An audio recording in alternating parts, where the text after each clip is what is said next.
forward to about Friday? Getting back playing rugby. It's been a while, so I haven't played footy for a few months now. And I think it's like Christmas Day, getting back and playing, and it's an awesome opportunity for us. I mean, playing Australian rivals, the Reds in round one at Suncorp, so it's a good opportunity to start fast for the playing group and the squad. And we're really looking forward to taking those boys on up there. How do you think that backline's gelling? Some of you got a crack in Narrabri the other week, but how do you think we had a little look there? How do you think that's faring? Yeah, we're definitely gelling. We've had a bit of time to gel our combinations over the last 12 months, and then obviously bringing in Izzy Parisi into the likes of our squad. He's electric, so he just gives us another option there.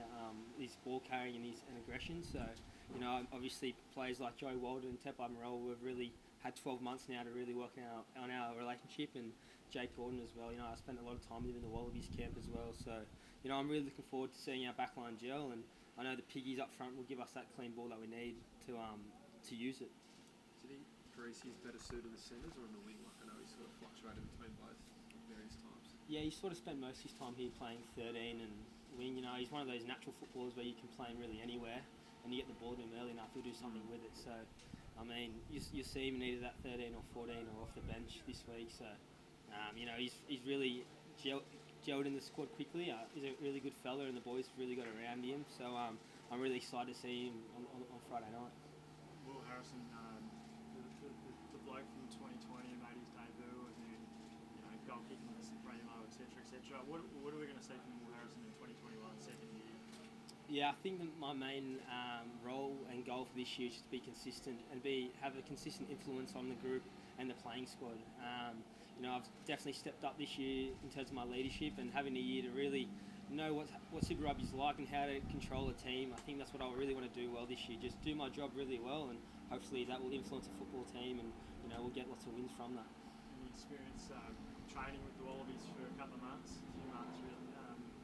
What did you learn most from that experience? Yeah, I learned a lot. Being around players like Matt Moore and James O'Connor have done a lot in their footy careers, and been a specialist in multiple positions. I really was a sponge in there and picked up a lot of information. Coaches even like Dave Rennie and Scott Wisemantle, they've had immense of experience, and drip feeding a lot of that into me. So I was there in the background really learning and making the most of the experience. It's one of those things that money can't buy for. So I'm really looking forward to showcasing what I learnt from the last sort of 6 months into this Rugby AU. And those little tips that they would have been giving you throughout that tour, what were they in particular? Yeah, definitely my biggest work on, and what I was trying to drive my game, is just playing a bit flatter. And so you've seen, probably I put a lot of work into that, and that's just enhancing my ball skills, my triple threat game, so I can play a bit flatter and have confidence. Yeah. And obviously you need your forwards to do your work to get nice front foot footy to be able to play flat, but our forwards are going to do the job this week, and I'm hoping to showcase that. Jumping up against James O'Connor this week, he's obviously just been named captain for the Reds. It's a bit of a surreal feeling, given you probably would have grown up idolising a player like him, just showing the Wallabies camp and now essentially being face-to-face when we get on Friday. Yeah, 100%. Rabs, he's a really good fella and a great footballer. He's done a lot for the game in his long career for Australian rugby, and he's a player I really like coming up against. I've had a pretty good record against him last year. I felt like I was pretty comfortable in the Super Rugby AU game in round one, and then obviously we had the good win against him last year. So hopefully we continue the momentum from Narrabri. I know he wasn't playing, but I'm really looking forward to playing against him. A lot of guys from that Wallabies squad, both junior Wallabies and the main squad from last year. Has there been much chat between you two guys to essentially teams heading into Friday?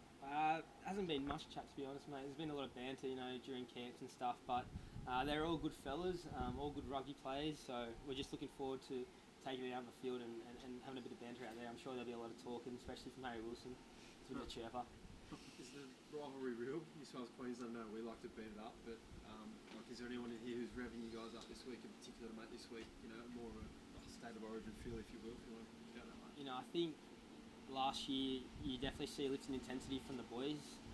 Going into any Queensland derby, there's a bit more in the collisions, there's a bit more in the brutality, so I think it's really driven by the playing group and both sides. The players on that field, there's a feeling out there that it's going to be on. So I love playing it, and it gets the heart pumping for sure. Do you get a sense there's a confidence that Queensland will knock you off? They're heavy favourites.